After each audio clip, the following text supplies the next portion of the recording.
નમસ્કાર, good morning વિદ્યાર્થી મિત્રો. આજે આપણે ધોરણ 12 નામાના મૂળ તત્વ એમાં ત્રીજું ચેપ્ટર વિભાગ 2 નું ત્રીજું ચેપ્ટર કંપનીના વાર્ષિક હિસાબો વિશે ચર્ચા કરીએ. તો આમ પરીક્ષાની દ્રષ્ટિએ જોઈએ તો આ ચેપ્ટર છે એ 11 માર્કનું ચેપ્ટર છે અને આ ચેપ્ટરમાંથી મોટા દાખલાઓ જ પૂછાય છે, થિયરી નથી પૂછાતી. અને 30%નો જે કોર્સ ઘટાડ્યો છે એ મુજબ આ ચેપ્ટરમાંથી કાંઈ પણ વસ્તુ આપણને સ્કીપ કરેલી નથી, ઘટાડેલી નથી. એટલે આપણે પૂરેપૂરું ચેપ્ટર છે એ શીખવાનું છે. તો પ્રસ્તાવનાથી શરૂ કરીએ તો અત્યાર સુધી આપણે વાર્ષિક હિસાબો તો શીખી ગયા, પણ એ વાર્ષિક હિસાબો છે એ ભાગીદારી પેઢીના વાર્ષિક હિસાબો આપણે શીખ્યા. આજે આપણે કંપનીના વાર્ષિક હિસાબો વિશે ચર્ચા કરવા જઈ રહ્યા છીએ. ત્યારે કંપનીનો કન્સેપ્ટ શું છે એ વસ્તુ તો તમને ક્લિયર થઈ રહી છે. હવે કંપનીના કન્સેપ્ટમાં આપણે જોઈએ તો કંપનીના નાણાકીય પત્રકો છે એ જુદા જુદા અધિકારીઓ, સત્તાધીશો અને કરવેરા અધિકારીઓ એમ વિવિધ પક્ષકારો, વિશ્લેષણકારો, કંપની સાથે જોડાયેલા લેણદારો, દેવાદારો અને સરકાર, તો આ બધા જ માટે અને કંપની સાથે આર્થિક હિત ધરાવનારી વ્યક્તિઓ, આ બધા માટે વાર્ષિક હિસાબો છે એ ખૂબ જ મહત્વ ધરાવે છે. એટલે કંપની ધારામાં જે આપણને કલમ આપેલી છે 2013 એની કલમ 129(1) મુજબ દરેક કંપનીએ નાણાકીય પત્રકો છે એ સાચો અને વાજબી પરિસ્થિતિનો ખ્યાલ આપે છે અને નાણાકીય પત્રકો છે એ નાણાકીય દેખાવ અને નાણાકીય સ્થિતિ વિશેની માહિતી આપે છે. તો આ ઉપરાંત કંપની ધારાની કલમ 133 હેઠળ નિર્દિષ્ટ કરેલા હિસાબી ધોરણોનો તે અમલ કરે છે.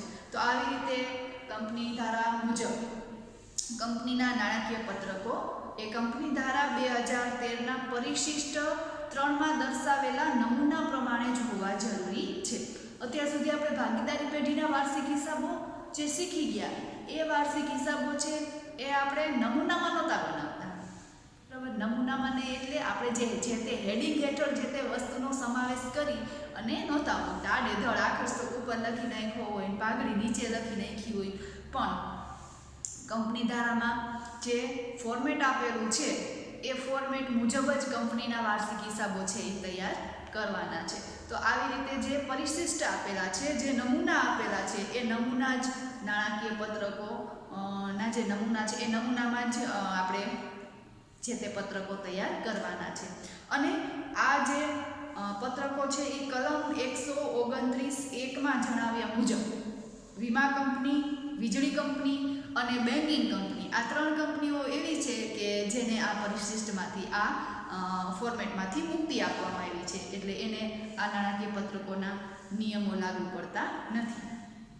બાકી તમામ કંપનીઓને આ પત્રકો લાગુ પડે છે.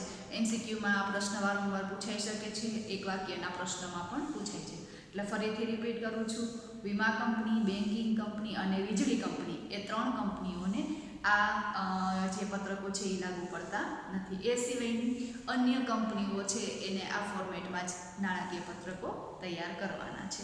તો આવી રીતે કંપની ધારામાં જે કલમ દર્શાવેલી છે એ મુજબ કેવી રીતે નાણાકીય પત્રકો તૈયાર કરવા એ વિશે આપણે ચર્ચા કરીએ. નાણાકીય પત્રકો એટલે શું એ પહેલાં આપણે સમજી લેવું પડે. તો જોઈએ નાણાકીય પત્રકોનો અર્થ. નાણાકીય પત્રકો એટલે હિસાબી સમય પૂરો થતાં હિસાબોની પ્રક્રિયાને અંતે હિસાબી માહિતીને સંક્ષિપ્તમાં રજૂ કરતા પત્ર.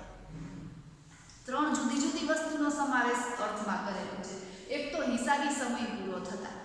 તો હિસાબી સમયગાળો એ કેવો સમયગાળો હોય, કોને હિસાબી સમયગાળો ગણવો, એની ચર્ચા છે આપણે આના પછીના પોઈન્ટમાં કરવાના છે.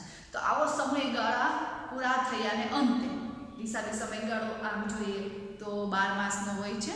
એટલે આવો 12 માસનો સમયગાળો પૂરો થયા પછી હિસાબી પ્રક્રિયાને અંતે, એટલે જે કાંઈ પણ વ્યવહારો એકચ્યુઅલ ખરેખર બનેલા છે એ હિસાબી વ્યવહારોનો સમાવેશ છે એ એમાં કરવાનો હોય છે. આમ આ બધા હિસાબો છે એ વાઉચરને આધારે તારીખના ક્રમમાં જ લખેલા લખેલા હોય છે. તો જે કાંઈ પણ પ્રક્રિયાઓ થઈ છે એ પ્રક્રિયાઓ તારીખ વાર અનુસાર જે તે માસના વ્યવહારોમાં એને સમાવેલા હોય છે.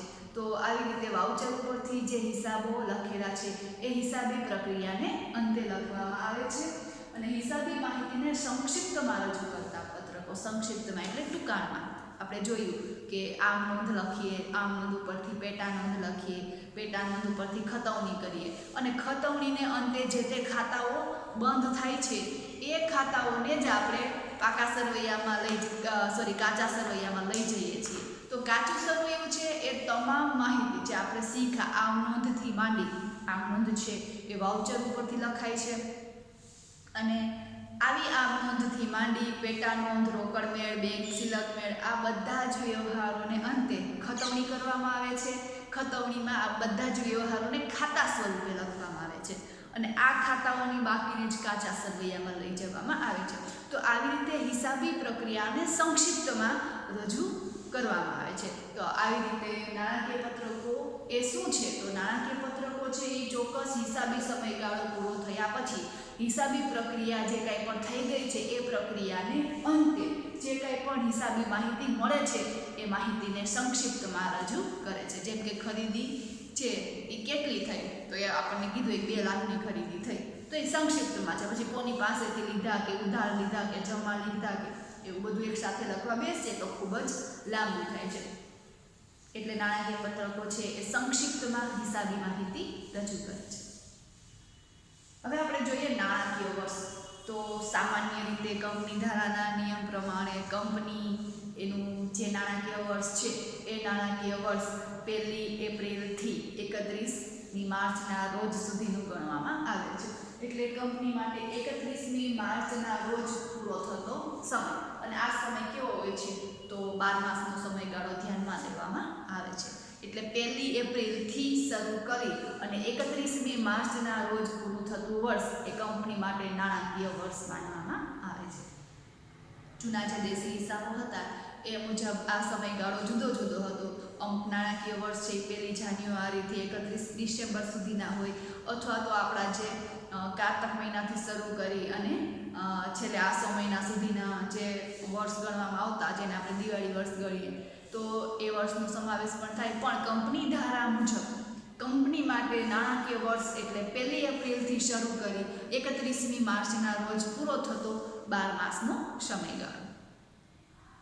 તો આવી રીતે 12 માસના સમયગાળાને અંતે હિસાબો તૈયાર કરવામાં આવે છે. અને આવા હિસાબો તૈયાર કરવા માટે નાણાકીય પત્રકોમાં નફા નુકસાનનું પત્રક, પાકું સરવૈયું એ તો આપણે શીખી ગયા એ મુજબનું જ હોય છે. એ સિવાય અમુક હિસાબી નોંધો સ્વરૂપે પણ આવા હિસાબો તૈયાર કરી શકાય છે. અને રોકડ પ્રવાહનું પત્રક એ પણ નાણાકીય પત્રકોમાં સમાવેશ પામે છે. એટલે પેલું આવે આપણને એ નાણાકીય વર્ષના અંતે પાકું સરવૈયું તૈયાર થાય છે. ત્યાર પછી ઉપજ ખર્ચનો હિસાબ દર્શાવવા માટે ઉપજ ખર્ચ ખાતું અથવા તો નફા નુકસાનનું પત્રક. ત્યાર પછી રોકડ પ્રવાહનું પત્રક, અને જો ઇક્વિટી શેર મૂડીમાં ફેરફાર થતો હોય તો ઇક્વિટી શેરના ફેરફાર દર્શાવતું પત્રક લાગુ પડતું હોય તો તૈયાર થાય છે. અને છેલ્લે હિસાબોને લગતી નોંધ. તો આવી રીતે નાણાકીય પત્રકોમાં આટલી બાબતોનો સમાવેશ કરવામાં આવે છે. ત્યાર પછી આપણે જોઈએ તો નાણાકીય પત્રકોના લક્ષણો આપેલા છે. એ લક્ષણો વિશે પણ આપણે ટૂંકમાં ચર્ચા કરી લઈએ. તો પહેલાં આપેલું છે નાણાકીય પત્રકોને ઐતિહાસિક પત્રકો કહેવામાં આવે છે, કારણ કે તે ભૂતકાળના સમયને લગતા હોય છે. એટલે નાણાકીય પત્રકો આપણે જે તૈયાર કરીએ, પાકું સરવૈયું અને નફા નુકસાન ખાતું, એ ભૂતકાળમાં જે માહિતી બની ગયેલી હોય, જે વ્યવહારો બની ગયેલા હોય એના ઉપરથી આપણે તૈયાર કરીએ છીએ. એટલા માટે એને ઐતિહાસિક એટલે ઇતિહાસ દર્શાવતા પત્રકો તરીકે ઓળખવામાં આવે છે. બીજું એક છે નાણાકીય પત્રકોમાં દર્શાવવામાં આવતા આંકડાઓ નાણાંના સ્વરૂપમાં દર્શાવવામાં આવે છે. કોઈ પણ વ્યવહાર છે એના મૂળમાં નાણાં છે. એટલે આપણે જે નાણાકીય પત્રકોમાં આંકડાઓ લખીએ છીએ એ નાણાં સ્વરૂપે, રૂપિયા સ્વરૂપે લખવામાં આવે છે. કેમ કે આપણે અદલા બદલીના વ્યવહારો છે એ નાણાકીય પત્રકોમાં ધ્યાનમાં લેવામાં આવતા નથી. એટલે નાણાકીય લેવડ દેવડ જે થયેલી છે એ લેવડ દેવડ જ એમાં દર્શાવવામાં આવે છે. ત્રીજું આપ્યું છે નાણાકીય પત્રકો નોંધાયેલા સત્યો આધારિત હોય છે અને કેટલાક મહત્વના સત્યો નોંધાતા નથી. દાખલા તરીકે જ્યારે પાઘડી મેળવવા માટે કોઈ ખર્ચ કરેલ ન હોય ત્યારે ઉપાર્જિત પાઘડી હિસાબી ચોપડે નોંધાતી નથી. એટલે કે જ્યારે નાણાકીય પત્રકો તૈયાર કરેલા હોય એ નાણાકીય પત્રકો સત્ય આધારિત તૈયાર કરેલા હોય, ખરેખર નાણાંની લેવડ દેવડ થયેલી હોય તો જ એનો સમાવેશ છે એ નાણાકીય પત્રકોમાં કરેલો હોય. એની પાછળ જો અન્ય કારણો આવેલા હોય તો એ કારણો છે એનો સમાવેશ નાણાકીય પત્રકોમાં થતો નથી. જેમ કે પાઘડીનું આપણને ઉદાહરણ આપ્યું છે કે પાઘડી ઉપાર્જિત કરવા માટે ખર્ચ ન થયેલો હોય તો પાઘડી એમાં દર્શાવેલી હોતી નથી. તો પાઘડી છે એ ઘણા બધા સમયગાળાને અંતે હિસાબી પ્રતિષ્ઠાને ધંધાકીય પ્રતિષ્ઠાને અંતે પાઘડી મળે છે. તો ખરેખર પાઘડી મેળવવા માટે આમ કંઈ ખર્ચ કરવો પડતો નથી, પણ એ જે તે ધંધાકીય એકમની પ્રતિષ્ઠાનું કારણ બને છે. એટલે એના માટે કોઈ ખર્ચ નથી થતો, તો એની ખરેખર ઉપજ પણ દર્શાવી શકાતી નથી. તો આવી રીતે સત્ય આધારિત જે વ્યવહારો બને છે જેના માટે વાઉચર હોવું જરૂરી છે. કોઈ પણ બિલ આપણે કોઈ પણ બિલ ચૂકેલું હોય કે આપેલું હોય એને વાઉચર તરીકે ઓળખીએ છીએ. તો આવું વાઉચર છે એના આધારે જ વ્યવહારો લખવામાં આવે છે.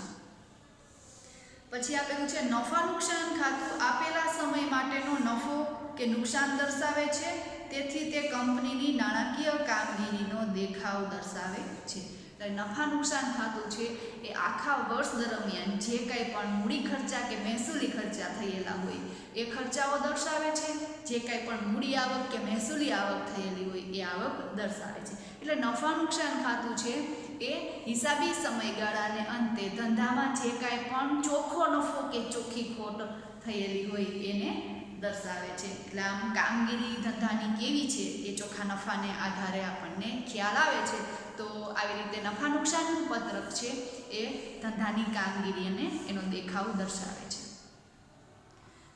પાકું સરવૈયું કોઈ ચોક્કસ સમયે ઇક્વિટી, જવાબદારીઓ અને મિલકતોની સ્થિતિ દર્શાવે છે. આમ તે કંપનીની નાણાકીય સ્થિતિનો ખ્યાલ આપે છે. તે પાકું સરવૈયું શા માટે આપણે તૈયાર કરીએ છીએ? તો જે તે સમયગાળાને અંતે ધંધાની આર્થિક પરિસ્થિતિનો ખ્યાલ. આર્થિક પરિસ્થિતિ એટલે કેવી પરિસ્થિતિ?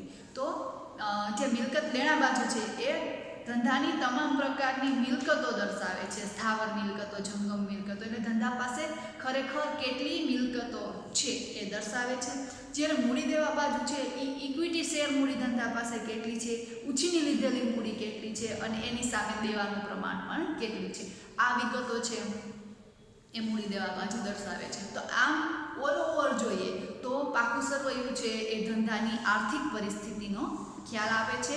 ચોક્કસ સમયગાળાને અંતે ધંધા પાસે જે કંઈ પણ આર્થિક પરિસ્થિતિ રહેલી છે એનો ખ્યાલ પાકા સરવૈયા પરથી મેળવી શકાય છે. છઠ્ઠું આપ્યું છે નાણાકીય પત્રકો નામાના સર્વસામાન્ય સ્વીકૃત સિદ્ધાંતોને આધારે તૈયાર કરવામાં આવે છે. એટલે નામું છે એને આપણે સાબિત કરી શકતા નથી. ગણિતના નિયમો છે, પાયથાગોરસનો પ્રમેય છે અથવા તો ન્યૂટનના સિદ્ધાંતો છે, તો એ બધા સાબિત કરી શકાય છે. પણ નામું જે લખવામાં આવે છે એ સનાતન સત્ય ઉપરથી લખવામાં આવતું નથી. જુદા જુદા વેપારીઓએ પોતાના અનુભવ ઉપરથી જે કાંઈ પણ નિયમો તાર્યા છે, જે કાંઈ પણ સિદ્ધાંતો તાર્યા છે એના આધારે નામું લખવામાં આવે છે. એટલે એને આપણે સાબિત કરી શકતા નથી. સાતમું છે નાણાકીય પત્રકો તૈયાર કરતી વખતે કેટલીક બાબતોમાં હિસાબી ધોરણો પ્રમાણે એકથી વધારે વિકલ્પો ઉપલબ્ધ હોઈ શકે. જેમ કે માલ સામગ્રીનું મૂલ્યાંકન, ઘસારાની જોગવાઈ અને નાણાકીય પત્રકો તૈયાર કરનારને વિકલ્પની પસંદગી કરવા માટે સ્વતંત્રતા છે. એટલે અમુક એવી બાબતો છે કે જેમાં ધંધાનો માલિક છે એ પોતાના અનુકૂળતા મુજબ જે કાંઈ પણ પદ્ધતિ સ્વીકારી શકે છે. એના માટે એને સ્વતંત્રતા આપવામાં આવી છે. જેમ કે ઘસારો, મિલકત ઉપર ઘસારો ગણવો. ઘસારો ગણવો ફરજિયાત છે, પણ કઈ પદ્ધતિથી ગણવો એ વેપારી પોતે નક્કી કરે છે. કે સીધી લીટીની પદ્ધતિ મુજબ ઘસારો ગણવો અથવા તો ઘટતી જતી બાકીની પદ્ધતિ મુજબ ઘસારો ગણવો. તો આ બાબતે એને સ્વતંત્રતા રહેલી છે. એવી જ રીતે માલ સામગ્રીનું મૂલ્યાંકન કેવી રીતે કરવું, એટલે સ્ટોક કેવી રીતે ગણવો. અમુક છે એ લીફો પદ્ધતિથી ગણતા હોય, અમુક ફીફો પદ્ધતિથી ગણતા હોય કે પહેલાં આવેલો માલ છે પહેલાં વેચી દેવો, અમુક વેપારી આવું નક્કી કર્યું હોય. અમુક વેપારી શું નક્કી કરે કે છેલ્લે જે માલ ફ્રેશ આવે છે એ પહેલાં વેચી દેવો. તો આ જે બાબતો છે એ વેપારી પોતે સ્વતંત્ર રીતે નક્કી કરી શકે છે. એ માટે જે કંઈ પણ હિસાબી ધોરણો છે એમાં કોઈ જોગવાઈ કરેલી નથી. તો આવી રીતે નાણાકીય પત્રકો જે લક્ષણો ધરાવે છે એની ચર્ચા કરી. ત્યાર પછી આપણે નાણાકીય પત્રકો તૈયાર કરવાના હેતુઓ વિશે જાણીએ. આમ તો લક્ષણોમાં એ વિશે આપણે ચર્ચા કરી જ ગયા, છતાં એ હેતુઓમાં પણ એ જ બાબતનો સમાવેશ કરવામાં આવ્યો છે. તો સૌથી પહેલા આપણને આપેલું છે કે કંપનીની નાણાકીય કામગીરી વિશે અને સાચો અને વ્યાજબી ખ્યાલ મેળવવો. કંપનીની નાણાકીય કામગીરી એટલે આપણે જે નફા નુકસાન ખાતા વિશે વાત કરી, એ નફા નુકસાન ખાતામાં જે કાંઈ પણ કામગીરી થાય છે એ કામગીરી વિશેનો ખ્યાલ છે નફા નુકસાનના પત્રક પરથી આપણે મેળવી શકીએ છીએ. કોઈ પણ વ્યક્તિ કોઈ પણ કંપનીનું નફા નુકસાનનું પત્રક જોવે એટલે એની ખરેખર જે કાંઈ પણ ઇન્કમ શું છે, ખરેખર વ્યવહારો કેવી રીતે થયેલા છે, મૂડી ખર્ચના પ્રમાણમાં મહેસૂલી ખર્ચ કેટલો છે અથવા તો મૂડી આવકના પ્રમાણમાં મૂડી ખર્ચ કેવો છે, આ બધી જ બાબતોનું વિશ્લેષણ છે એના પરથી મેળવી શકાય છે. એટલે કામગીરીનું જે કાંઈ પણ બાબત થયેલી છે, જે કાંઈ પણ કામગીરી થયેલી છે એ વિશે સાચો અને વાજબી ખ્યાલ છે એ મેળવી શકાય છે. બીજું, કંપનીની નાણાકીય સ્થિતિ અંગે સાચો અને વાજબી ખ્યાલ મેળવવો. કંપનીની હાલની નાણાકીય સ્થિતિ કેવી છે, મિલકતોના પ્રમાણમાં દેવા કેટલા છે, મૂડીના પ્રમાણમાં જવાબદારીઓ કેટલી છે, આ બધાનું વિશ્લેષણ પાકા સરવૈયા ઉપરથી કરી શકાય છે. તો આવી રીતે નાણાકીય સ્થિતિ અંગેનો તાગ છે એ નાણાકીય પત્રકોને આધારે મેળવી શકાય છે. ત્રીજું છે કાયદાકીય જરૂરિયાતોનું પાલન કરવું. કંપની ધારા 2013 મુજબ દરેક કંપનીએ નાણાકીય પત્રકો એટલે કે વાર્ષિક હિસાબો તૈયાર કરવા ફરજિયાત છે. કેમ કે એના ઉપરથી જ સરકાર છે એ કરવેરાની આકારણી કરે છે. એટલે કાયદાની જરૂરિયાતનું પાલન કરવા માટે પણ નાણાકીય પત્રકો તૈયાર કરવામાં આવે છે. છેલ્લું એવું છે વિવિધ હિત ધરાવનારાઓને કંપનીની નાણાકીય માહિતીની જાણ કરવી. કંપની સાથે જોડાયેલ જુદી જુદી વ્યક્તિઓ, જુદા જુદા પક્ષકારો, જેમ કે કંપની સાથે જોડાયેલા લેણદારો, કંપની સાથે જોડાયેલા ગ્રાહકો, એ સિવાય કંપની સાથે જોડાયેલા ઇક્વિટી શેર હોલ્ડરો, ડિબેન્ચર હોલ્ડરો અને સરકાર દ્વારા નિમાયેલા અધિકારીઓ કે વિશ્લેષણકારો કે જેને પોતાનું કાર્ય છે એ કંપનીના નાણાકીય પત્રકોને આધારે જ કરવાનું હોય છે. તો આવી રીતે જુદા જુદા પક્ષકારોની દ્રષ્ટિએ નાણાકીય પત્રકો ખૂબ જ મહત્વ ધરાવે છે. અને આવી વ્યક્તિઓ એ કંપનીની નાણાકીય માહિતીની જાણ છે એ નાણાકીય પત્રકો ઉપરથી મેળવે છે. તો આવી રીતે કંપનીના વિવિધ પક્ષકારો કે જેનું હિત કંપનીમાં સમાયેલું છે એવી વ્યક્તિઓ માટે નાણાકીય પત્રકો બનાવવા ખૂબ જ જરૂરી છે. અને એના ઉપરથી એ જરૂરી માહિતી મેળવી અને પોતે જે કંઈ પણ રોકાણ કરવા માગતા હોય અથવા તો ઉછીના નાણાં આપવા માગતા હોય એ વિશેનો નિર્ણય લઈ શકે છે. તો આવી રીતે આપણે જરૂરી થિયરીની ચર્ચા કરી. હવે તમારું જે પુસ્તક આપેલું છે એ પુસ્તકમાં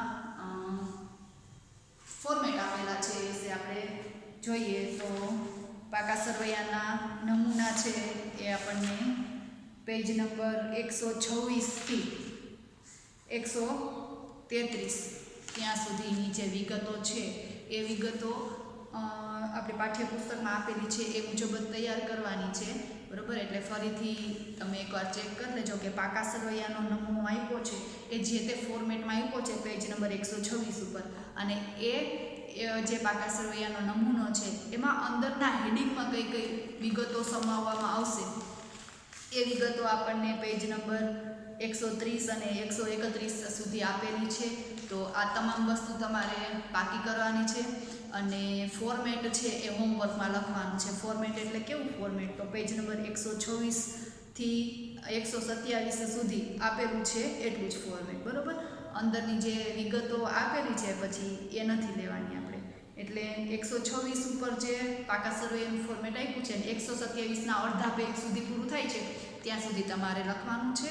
અને નફા નુકસાન ખાતાનું ફોર્મેટ 131માં પેજ ઉપર આપેલું છે અને 132ના પેજ ઉપર એક પહેલા પેરેગ્રાફથી પૂરું થાય છે ત્યાં સુધી આ બંને ફોર્મેટ લખવાના છે અને પાકા પણ કરવાના છે, કેમ કે ફોર્મેટમાં જ આપણે દાખલો ગણવાનો છે. ભાગીદારીના વાર્ષિક હિસાબો આપણે એમનેમ જ ગણી નાખતા હતા, એવું કંપનીમાં થતું નથી.